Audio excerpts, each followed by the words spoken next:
ओम श्री सच्चिदानंदाय नमः। 188। एक व्यक्ति सत्संग के मकान में ठहरे हुए थे। सुबह से सोए शाम तक खुर्राटे लेते रहे। एक आदमी उनको जगाने लगे और बोले कि कैसा मूर्ख है, न सत्संग किया, न नहाया, न धोया, सुबह से नाश्ता करके पड़ा सो रहा है। श्री महाराज जी ने फरमाया कि इनको न जगाइए। सांप, राजा, शेर, सुअर, बालक, दूसरे का कुत्ता और मूर्ख, इन सातों को सोते से न जगाना चाहिए। 189। एक आदमी ने अर्ज किया कि बचपन से ही माता पिता, पंडित, पुरोहित बालक को उपदेश करते हैं कि पढ़ो लिखो, खेती बाड़ी, वाणिज्य, व्यापार, नौकरी चाकरी, हिला धंधा करो, धन कमाओ। साधु से पाला पड़ जावे तो वह त्याग बैराग का उपदेश करता है। अजीब उलझन में जान फंस जाती है। कृपा करके जो ठीक ठीक बात हो वह बतलाइए। श्री महाराज जी ने फरमाया कि माता पिता, पंडित, पुरोहित, गुरु, साधु, महात्मा का पहला काम यह है कि जिसको उपदेश देना है उसकी प्रकृति और स्वभाव का पता लगावे। जन्म जन्मांतर से ही किसी की प्रकृति तामसी, किसी की राजसी, किसी की सात्विकी होती है। जिसके तमोगुण प्रधान होता है वह आलसी, प्रमादी, कामकाज से जी चुराने वाला, पढ़ने लिखने से दूर भागने वाला, लड़ाका, रात दिन सोने वाला, पराई कमाई को खाने वाला होता है। राजसी बचपन से ही चुस्त, चालाक, धोखेबाज, खिलाड़ी, पढ़ने लिखने में होशियार, मौज मेले वाला, बड़े होकर कारोबार, खेतीबाड़ी, वाणिज्य, व्यापार, नौकरी चाकरी सब कामों में मुस्तैद होता है। सात्विकी बचपन से ही विरक्त स्वभाव वाला होता है। हर काम में धर्म अधर्म का विचार करता है। हर कदम फूंक फूंक कर धरता है। स्वभाव से ईश्वर को मानने वाला और उस पर विश्वास रखता है। माता पिता, गुरु, हाकिम आदि का आज्ञाकारी और शांत स्वभाव होता है। सत्संग, भजन, पूजन आदि जितने शुभ कर्म कहे गए हैं, इनके करने से स्वभाव में उन्नति और प्रकृति में धीरे धीरे परिवर्तन होता है। जैसे जैसे वृत्ति चढ़ती जाती है, प्रवृत्ति के काम छूटते जाते हैं और निवृत्ति की तरफ चित्त लगता जाता है। यह सीधा रास्ता है, लेकिन यह परिवर्तन बहुत धीरे धीरे होता है। इसलिए माता पिता, पंडित, पुरोहित, साधु, महात्मा सबका उपदेश देश काल पात्र के लिहाज से ठीक है। मनुष्य मात्र का धर्म है कि अपने दर्जे की बात पर ही ध्यान दे और उसी के अनुसार कार्य करे। 190। एक सरकारी मुलाजिम ने अर्ज की कि किसी तरह से रो पीट कर 20 बरस तो कट जाए, अब गाड़ी बिल्कुल नहीं चलती है। बलहीन यानी डॉक्टरी सर्टिफिकेट पर पेंशन लेने का विचार है। गुजारे के लिए और कोई धंधा कर लूँगा। श्री महाराज जी ने फरमाया कि कुर्सी नशीनी की आसामी है। जाड़ों में अंगीठियाँ जलती हैं, गर्मी में खस की टट्टी लगती है और पंखे चलते हैं। समय से जाना, समय से छुट्टी इज्जत की जगह है। हाकिम जा बेजा करे तो उससे बड़े हाकिम से शिकायत कर सकते हो। व्यक्तिगत नौकरी में सुबह से शाम तक पिलाई होगी, फिर भी एक आदमी की मर्जी का सौदा है। हाल कह दें कि कल से मत आना। जितने दिन नौकरी ज़्यादा करोगे पेंशन बढ़ेगी। बचपन से लगाकर बुढ़ापे तक संसार के सब कार्य सत्कार से होते हैं। पहला, धांसी और मारधाड़। बच्चा पढ़ने नहीं जाना चाहता।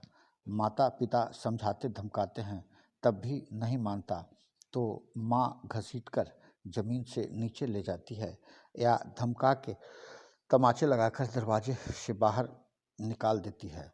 फिर भी बच्चा न जाए तो स्कूल के लड़के आते हैं। कोई टांग पकड़ता है, कोई हाथ पकड़ता है, डंडा डंडी खींचते घसीटते ले जाकर स्कूल में बिठाल ही देते हैं। फिर भी बैठा बैठा हिचकियाँ सिसकियाँ लेता है। पढ़ता नहीं तो अध्यापक चांटे रसीद करते हैं। फिर भी इधर उधर देखकर समय पूरा करता है, पढ़ना लिखना नहीं।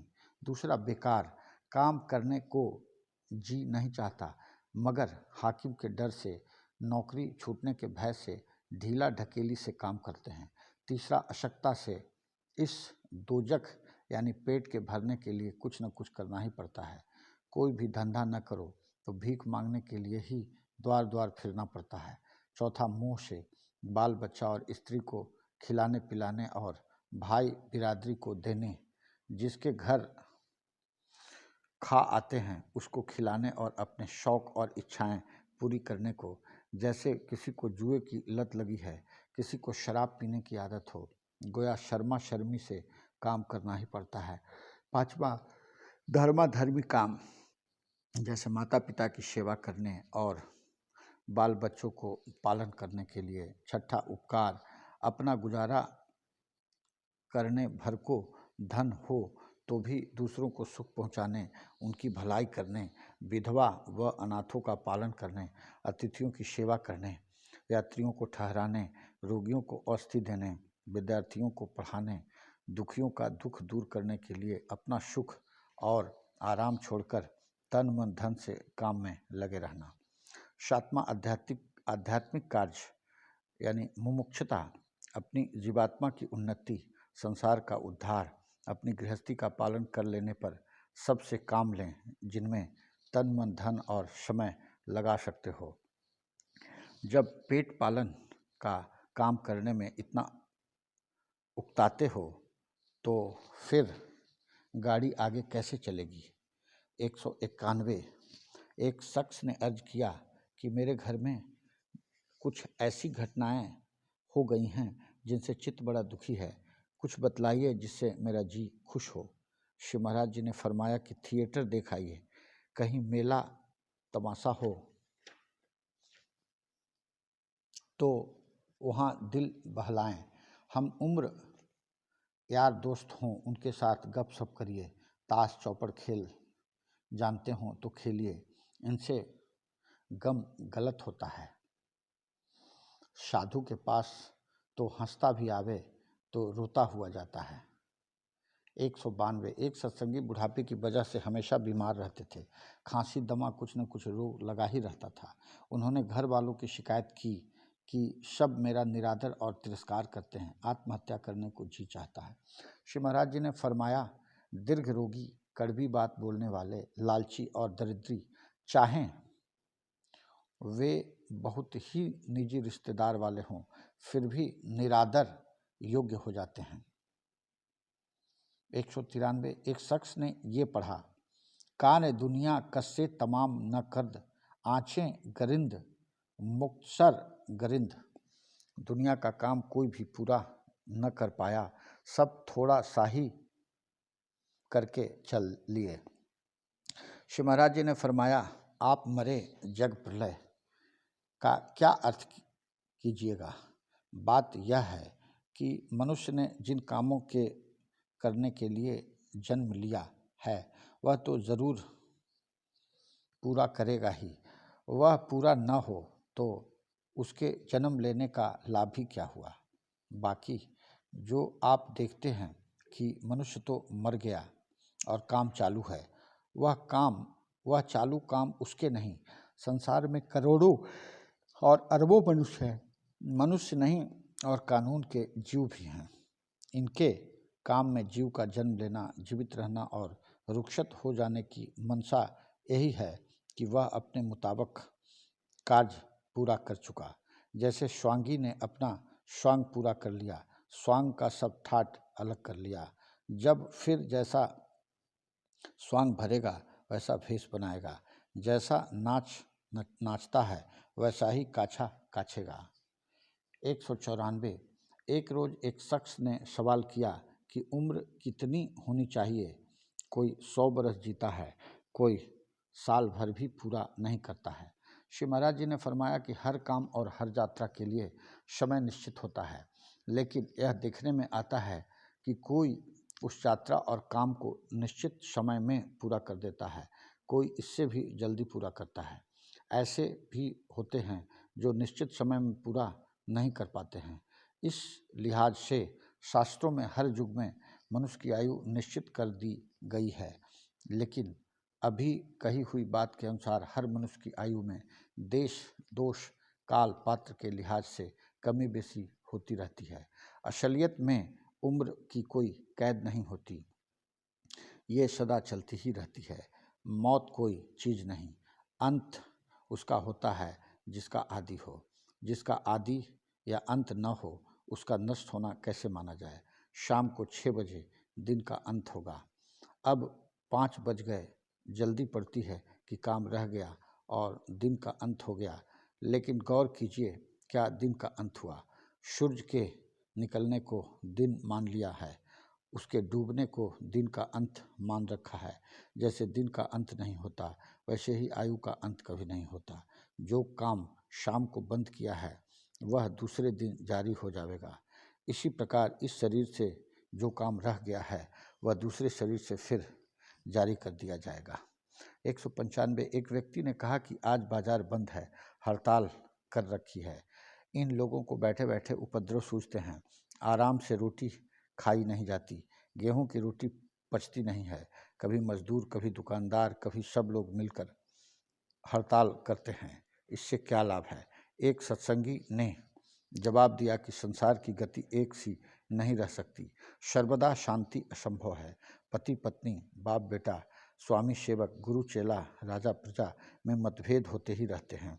जब से बड़े कारखाने खुले हैं तब से हड़तालों का जोर बढ़ गया है। कारखाने वाले धन बहुत पैदा करते हैं, मजदूरों को कम वेतन देते हैं और काम ज़्यादा लेते हैं। राजा कर तो अधिक लें और जनता की भलाई के काम न करें, या किसी खास मत, मजहब या फिरके की सहायता करें और दूसरे मत वालों को दबावें, या किसी फिरका या मत को अधिकार प्राप्त करने में रुकावट हो, या मिल का मालिक या राज अधिकारी पक्षपात करें।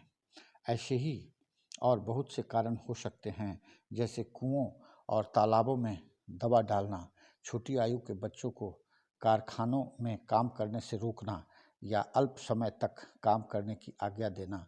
किसी मार्ग पर खास वाहन चल सके, हर प्रकार का वाहन न जा सके। कोई मजहब अपने स्वार्थ की बात चाहे, जैसे मस्जिद के सामने बाजा न बजने पाए, या नमाज के समय कोई शंख न बजा सके, या फलां फिरके को इतनी नौकरी ज़रूर दी जाए। किसी युद्ध में राजा शामिल होना चाहे और प्रजा की सम्मति नहीं। कोई अचल संपत्ति जैसे नया बांध बांधे, या नहर निकाले, या इमारत बनाए और प्रजा उसको सर्वहित का काम न समझे, या राजा किसी दूसरे राज्य से ऋण ले और अनावश्यक काम में खर्च करे और ऋण को चुकाने का भार प्रजा के सर पर हो, या राजा अपना काम निकालने या उल्लू सीधा करने को एक फिरके को दबावे और दूसरे को उभारे, या मजदूरों का आपस का झगड़ा हो कि कौन सा काम किसको करना चाहिए, या राजा कोई चल संपत्ति जैसे रेल के इंजन हो, या जलयान या वायुयान कला कौशल और किसी खास देश से अधिक मूल पर ले, जो दूसरे देश से अच्छी और कम मूल पर मिल सकती है वह न ले, या किसी के मत के नियमों में बाधा डाले या हस्तक्षेप करे, जैसे जात पात का बंधन तोड़े, आदि आदि। बहुत सी और भी ऐसी बातें होती हैं जब उनके विरोध में हड़ताल की जाती है। यह कई प्रकार की हो सकती है। पहला, मजदूरों के एक दल को या प्रजा में किसी एक फिरके या मत को किसी बात की शिकायत हो और वह दल और फिरका हड़ताल करे, उसको संगठन हड़ताल कहना चाहिए। दूसरा, हड़ताल करने वाले दूसरे दल के मजदूरों को या किसी फिरका या मत वाले दूसरे मत वालों को हड़ताल करने को उकसावें या उनको हड़ताल करने पर मजबूर करें, या दूसरे मनुष्य अपनी मर्जी से हड़ताल में सम्मिलित हो जावें, उसको सहानुभूतिक हड़ताल कहते हैं। तीसरा, बढ़ई से कारखाने वाला लुहार का काम लेना चाहे, या वैश्य ब्राह्मण हैं उनसे राज्य मांस आदि वर्जित वस्तुएं उठवाना चाहे, ऐसे कारणों की हड़ताल को अधिकार संबंधी हड़ताल कहना चाहिए। बढ़ई आदि को दूसरे काम के लिए मजबूर न किया जा सकता है। चौथा, राज्य किसी युद्ध में शामिल होना चाहता है या दूसरे राज्य में कोई संधि करना चाहता है, उसमें प्रजा की सम्मति न होने पर वह हड़ताल करे तो उसको राजनीतिक हड़ताल कहा जा सकता है। पाँचवां, प्रजा के करने के लिए जीविका कर्म को राज संभाल ले, जैसे मोटर बस चलाना, कपड़े बनाने के कारखाने चालू करना, जिससे प्रजा की आमदनी में बाधा पड़े और प्रजा हड़ताल करे, उसको प्रजा स्वार्थ संबंधी हड़ताल करना चाहिए। छठा, मिल या फैक्ट्री के किसी कायदे या नियम के अर्थ समझने में मतभेद हो, या राज्य के किसी कानून के समझने में अंतर हो, या मजदूर और मालिक और राजा और प्रजा का मतभेद हो, उसको व्यवस्थायिक हड़ताल समझना चाहिए। सातवां, मजदूर और मालिक का आपस में कोई मुआयदा हो गया हो कि काम इस प्रकार होगा और इतनी मजदूरी मिलेगी, या राजा ने इनकार किया हो कि पानी का टैक्स 7.5% से अधिक कभी नहीं बढ़ाया जाएगा, इन नियमों में से कोई तोड़ा जाए या उनमें बाधक हो, उसको नियम पालक हड़ताल कहा जा सकता है।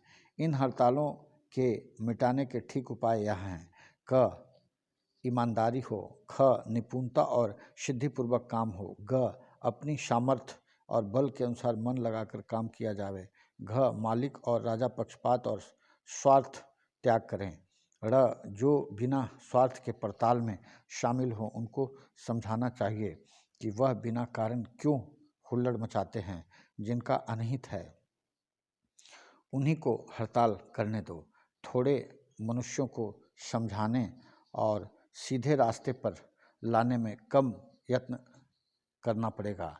च, अगर अर्थ समझने में मतभेद हो तो पंचायत बिठाकर उनको समझाने का यत्न करना चाहिए। ठेके की शर्तों को भी पंचायत के सुपुर्द कर देना चाहिए। इनका सिद्धांत या परिणाम यह होना चाहिए कि क, माल अच्छा और मजबूत लगातार बनता रहे, ख, माल का मूल्य कम हो यानी वस्तु सस्ती मिले, ग, माल की निकासी ज़्यादा हो, घ, मजदूर, मालिक, धन लगाने वाले, प्रजा और राजा सब समानता से लाभ उठावें। 8, हड़ताल और गुरु अवज्ञा की हवा अब विद्यालयों में भी फैलती जा रही है। आम तौर से हर मनुष्य और ख़ास तौर से स्त्रियों, बालकों, राज अधिकारी और राजा में स्वाभाविक हठ और जिद होती है और उसके अधीन होकर वह कानून के विपरीत कार्य करने पर शीघ्र उपस्थित हो जाते हैं। इतना सोचना चाहिए कि जो आज बालक और किशोर अवस्था में है वह ही कुछ समय पश्चात गृहस्थ और देश भवन को सर पर धारण करने वाले खंभ बनेंगे। इसलिए बचपन से ही उन्हें कानून के अनुसार चलने की शक्ति मिलनी चाहिए और कानून का उल्लंघन और खंडन करने पर दृढ़ता से, चतुराई और निपुणता के साथ उन्हें उचित दंड दिया जावे। नियम और कानून पर चलने की शिक्षा माता पिता द्वारा गृह में और गुरुजन द्वारा विद्यालयों में मिलनी चाहिए। हर कानून के अतिरिक्त साधारण नियम तोड़ने का स्वभाव सा हो जाता है। जहाँ जी चाहे थूक देना, रास्ते और सड़कों पर कूड़ा करकट डाल देना, इठलाते हुए और धक्का धुक्की करते चलना, लाइन में से बिना नंबर आगे बढ़ना, गाली गुफ्तार, रास्ते और चौराहों पर खड़े होकर रास्ता रोककर बातचीत करना, बाईसाइकिल, मोटर, तांगा आदि जहाँ जी चाहे वहीं खड़ा कर देना, पास पड़ोसी के घर की तरफ मोरी, रोशनदान, खिड़की, दरवाज़ा निकाल देना आदि आदि बहुत सी और भी ऐसी हरकतें हैं जिनमें लोग सुख मानते हैं। 196 एक रोज इरशाद हुआ कि बहुत लोग साधुओं को अपने घर ले जाकर भोजन कराते हैं और सेवा करते हैं कि इनके आने से हमारे घर में आनंद, मंगल और खुशी होगी, धन दौलत की वृद्धि होगी। उनकी भावना के वश ऐसा होता भी है, लेकिन साधु के प्रसाद में धन दौलत की वृद्धि होना यह बात तो न्याय विरुद्ध जचती है। सच्चा साधु वही है जिसके दर्शन मात्र से संसारी बंधन ढीले हों और पाप जाल में कमी हो। इसीलिए साधुओं की निस्बत कहावत चली आती है कि जहाँ जहाँ चरण पड़े संतों के वहाँ वहाँ पटरा ढार करें। पटरा ढार से मतलब तबाही नहीं, बल्कि प्रवृत्ति के कामों में चित्त की उदासीनता है। जब चित्त उदास हुआ तो धन दौलत के कामों में निश्चय कमी होगी। लिहाजा जो मनुष्य चह चहे कह कहे चाहता है वह भाणों को बुलावे, जो संसार की चिंताओं को भूलना चाहता है वह मदिरा से दिल बहलावे। सच्चा साधु तो वही है जिसके पास मनुष्य हंसता आवे और विचार में पड़ जावे, प्रसन्न मुख आवे और सोच विचार करता लौट कर जावे। सच्चे महात्मा का तो यही उपदेश होगा कि यह सब माया जाल है, कुटुंब कबीला सब स्वार्थ के साथी हैं। धन दौलत इस शरीर के निर्वाह मात्र एकत्र करने चाहिए। जरूरत से अधिक धन हो तो दान करे। पानी बढ़ा नाव में, घर में बढ़ा दाम, दोनों हाथ उलीचिए यही सयानों काम। जिससे अपना और अपने संबंधियों का समय के अनुसार पालन हो सके, पेट भर भोजन और ऋतु का असर दूर करने के लायक वस्त्र प्राप्त हो सके। बाकी समय में परमात्मा की याद करे और पर उपकार में लगावे। सतगुरु बाको जानिए जगसु करे उदास। आत्मा में तो लघु और महान का कोई भेद नहीं। महात्मा में महान शब्द का अर्थ है महत्व, बड़ा श्रेष्ठ है। जिहाजा महात्मा कई प्रकार के होते हैं। राजनीतिक कार्य करने वालों में जो श्रेष्ठ है वह भी महात्मा कहलाते हैं। भक्ति मार्ग में उत्तम पुरुष भी महात्मा है। लेकिन महात्मा शब्द का प्रयोग दरअसल उसी महापुरुष के वास्ते समझना चाहिए जो ब्रह्मनिष्ठ और ब्रह्म संतुष्ट हो। सच्चे महात्माओं पर तो माया का जोर नहीं चलता, मगर उनके श्रद्धालु सच्चे भक्तों को ऐसी कसती है जैसे सोने की कसौटी पर कसते हैं, ताकि उनकी दृढ़ता, धैर्य, संतोष, सच्चाई प्रकट हो जावे और यह पता चल जावे कि वह इस मार्ग पर चलने के अधिकारी हैं। 197। एक रोज सत्संग में बात चली कि महाभारत में मुस्कुराने और हंसने का जिक्र 2 जगह आया है। यह बात ध्यान देने योग्य है कि जब भीष्म पितामह बाण सज्जा पर पड़े युधिष्ठिर को नीति उपदेश कर रहे थे,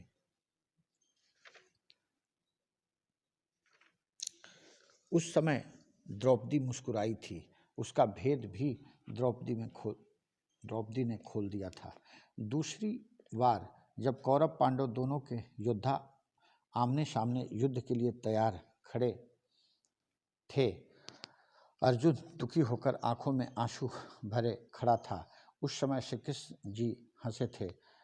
इसका वर्णन गीता के अध्याय 2 श्लोक 10 में है, परंतु इसका टीकाकार ने कोई कारण नहीं बताया और न ही कुछ स्पष्ट है। 198। एक सेवक बोले कि अर्जुन ने गीता के पहले अध्याय के 41, 42, 43 श्लोक में कहा था कि वर्ण संकर उत्पन्न होकर क्या करेंगे, यानी कुल का नाश होगा इत्यादि सुनकर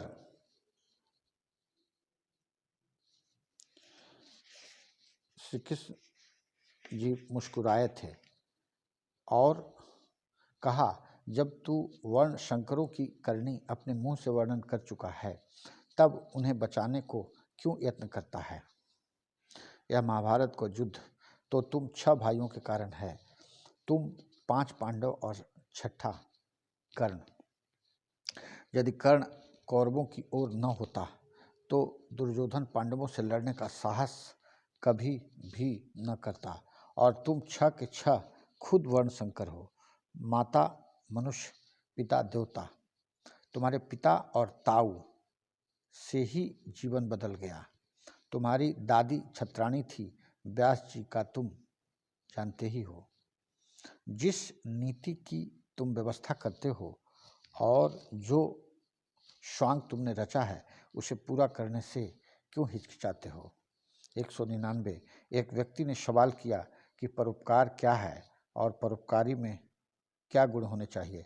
श्री महाराज जी ने फरमाया कि जो इस मार्ग पर कदम रखे उसे मान बढ़ाई और अपने आदर निरादर को भूल जाना चाहिए। छोटे से छोटे मनुष्य के पास जाने में उसे अनादर या दीनता मालूम नहीं होनी चाहिए। सिर्फ रुपया देना ही उपकार नहीं, तन मन धन बुद्धि लगाने की ज़रूरत हो। अपने और अपने में देने व लगाने की सामर्थ्य हो तो लगा देना परोपकार माना जाता है। दो मनुष्यों में मनमुटाव हो, उनको समझा बुझाकर फैसला करा देना भी परोपकार है। ऐसा करते हुए भी उसका कोई तिरस्कार करे या उपकार न माने तो वह सच्चा परोपकारी है। 201 व्यक्ति ने प्रश्न किया कि सूर्यवंशी और चंद्रवंशी घरानों में के पुरुष बड़े तपस्वी एवं पुण्यवान हुए, फिर भी इन वंशों का अधोपतन कैसे हो गया। श्री महाराज जी ने फरमाया कि हर वस्तु में, चाहे वह जानदार हो अथवा बेजान, काम करते करते समय के अनुसार त्रुटि और न्यूनता आ ही जाती है। जब यह बात सीमा से अधिक हो जाती है तो इस वस्तु को, चाहे वह कितनी भी बहुमूल्य क्यों न हो, हटाना पड़ता है। उसके स्थान पर उसी के समान या उससे मिलती जुलती अथवा उसी का काम देने वाली वस्तु स्थापित की जाती है। दूसरे शब्दों में, अधोपतन से उठाकर पुनः स्थापित किया जाता है। इस सिद्धांत के अनुसार जब सूर्यवंश में खराबी आ गई तब चंद्रवंश स्थापित किया गया। जब इसमें भी खराबी आ गई तब अग्निवंश स्थापित हुआ। पिछले 300 वर्षों में गुरु गोविंद सिंह जी ने पंजाब देश की गिरी हुई हिंदू जाति को उभारा। समय के अनुसार इस तरह की शुद्धि एवं परिवर्तन का भेद यह है कि किसी आचार्य ने सिर्फ शारीरिक उन्नति पर जोर दिया, किसी ने आचार विचार पर, किसी ने मानसिक शक्ति पर, किसी ने आध्यात्मिक शक्ति पर, और कुछ महात्मा ऐसे भी हुए हैं जिन्होंने सब बातों पर महत्व दिया है। इनका उद्देश्य भी आध्यात्मिक उन्नति ही होता है। इनके उपदेशों का प्रचार दीर्घकाल तक रहता है। 201 एक रोज इरशाद हुआ कि श्रीमद् भगवत गीता के अध्याय 8 श्लोक 24 में ज्योतिर्मय मार्ग का जिक्र है। उसका अग्नि अभिमानी देवता है, दिन का सूर्य अभिमानी देवता है, शुक्ल पक्ष का चंद्रमा अभिमानी देवता है, उत्तरायण 6 महीने का सूर्य अभिमानी देवता है। मरने के पश्चात उस मार्ग से जाने वाले ब्रह्म देवता अर्थात परमेश्वर की उपासना से परमेश्वर को प्राप्त होते हैं। और श्लोक 25 में आवर्त मार्ग का जिक्र है। उसका धूम अभिमानी देवता है, वह रात्रि अभिमानी देवता है, कृष्ण पक्ष अभिमानी देवता है और दक्षिणायन 6 महीने का अभिमानी देवता है। मरने के पश्चात इस मार्ग से जाने वाला सकाम कर्मयोगी इस मार्ग के देवताओं द्वारा चंद्रमा की ज्योति को प्राप्त होकर स्वर्ग में अपने शुभ कर्मों का फल भोग कर पीछे लौट आता है। जिस प्रकार मौत होती है उसी तरह रात को सोने में नित्य मृत्यु हुआ करती है। और यह जो ऊपर कहे मार्ग हैं उनसे गुजर हुआ करती है। वह इस तरह से होता है कि दाहिना स्वर, जिसे पिंगला या सूरज मार्ग या गर्म अग्नि रूप आदि नामों से कहते हैं, उसमें प्राण चलते समय उस मार्ग से गुजरता है।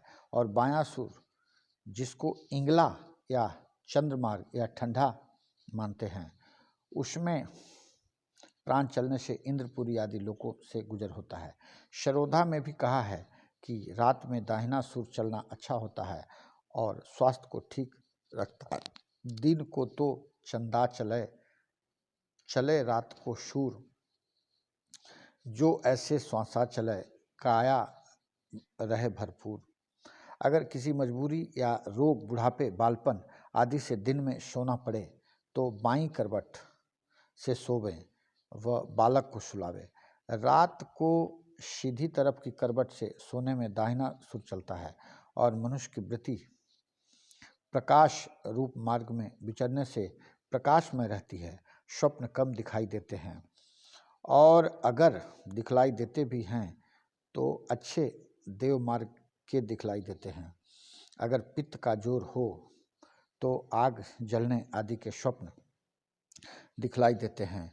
और बाईं करवट सोने से बायां सुर चलता है और इंद्रपुरी व कामलोक आदि में सूरत रमने से उस तरफ के दृश्य दिखलाई देते हैं। अगर शरीर में काम का वेग हो तो स्त्रियां दिखलाई देती हैं और वीर्य तक पात हो जाता है। रात को सोते समय वीर्यवर्धक और गर्म तासीर वाले भोजन करने से हवा नाड़ी में गर्मी आ जाने से वीर्य गर्म होकर बहने लगता है। दिन में बुरे विचार करने से बुरे स्वप्न दिखलाई देते हैं। मशल मशहूर है कि जैसे खेल खेलता है और जैसे विचार करता है वैसे ही स्वप्न देखता है। इन मार्गों के मानने वालों में यह अंतर होता है कि ज्योतिर्मय मार्ग के मानने वाले सूर्य के उपासक होते हैं। वह पहले दिन को व पीछे रात को मानते हैं। जैसे शुक्र की शाम के बाद जो रात्रि होगी वह सूर्य मार्ग वालों की शुक्र की रात मानी जाती है और चंद्र मार्ग वालों में बृहस्पति की शाम के बाद जो रात्रि होती है वह जुम्मे रात कहलाती है। 24 दिसंबर की शाम के पश्चात जो रात होती है वह क्रिसमस की रात कहलाती है।